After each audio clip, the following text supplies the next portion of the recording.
Well, that's kind of an interesting segue to the next question. So, question number 3 from our audience members. This is coming to us from Chris in Washington, D.C.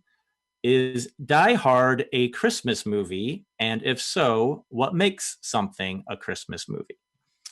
Wow, what an interesting question. I've never heard of that before. It must be asked. No. And answered. And I will answer. To me, yes, Die Hard is absolutely a Christmas movie, one of the best Christmas movies. And I've written a lot about this. In my book, I wrote an article for The Hollywood Reporter about this a couple years ago. And this debate is one that we love to have. Well, I think we all bemoan having it every year, but we also love to have it every year. I don't know how that works, but we love to debate Die Hard. Yeah, it's a Christmas movie because, first of all, a Christmas movie it's not a genre. It's not a genre like a Western or a musical or a detective movie where there are elements that are universally recognized and accepted as being part of that genre. If I say a Christmas movie is one that uses some aspect of the season meaningfully in the story, well, that can lend itself to any genre, although I've yet to see a sci-fi Christmas movie. But certainly Westerns like Three Godfathers, musicals, romantic comedies, puppet comedies like The Muppet Christmas Carol. So why not an action movie like Die Hard? What makes this a Christmas movie to me is that it takes one of the most common Christmas movie story devices, which is a dysfunctional family reconciling over the holidays. The movie begins with John McClane and his wife, Holly, trying to reconcile. They've got a failing marriage. There's family dysfunction there. And then these pesky terrorists attack the building, and John McClane has to go save the day. And at the end, he and his wife finish reconciling. I mean, that's a simplistic way of putting it.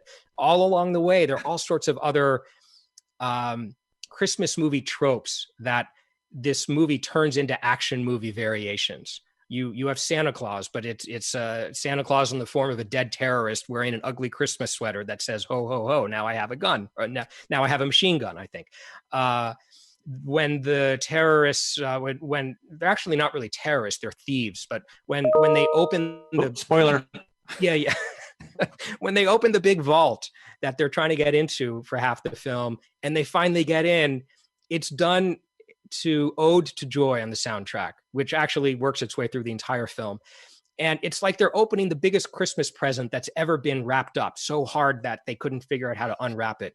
It's things like that. And it's an action movie, but there's a sense of joy and cheer throughout. This is not an unpleasant, cruel action movie with, stomach churning violence and blood. It's a joyful, cheery action movie, which is set at Christmas and uses all these elements I've talked about. It's a lot of fun, and again, that family gathering, that reconciliation is really it comes up in almost every Christmas movie in some way, even if it's like in Love Actually, where it's a group of strangers who are made to look like a family to the movie audience. Or Shop Around the Corner, where it's a family of coworkers. You could argue that's a family dysfunction and reconciliation theme in a way. So, I think it qualifies. And by the way, I would also put to you that Home Alone is sort of Die Hard with a kid in a house. Yeah. It's an action movie in its own way. And in a way, it's as violent as Die Hard. It's just, it's cartoonish violence. Right. And it plays with that blend of fantasy and realism that I think is very appealing at Christmas time. So yes, Die Hard is a Christmas movie, you should see it in this series. You made a great case.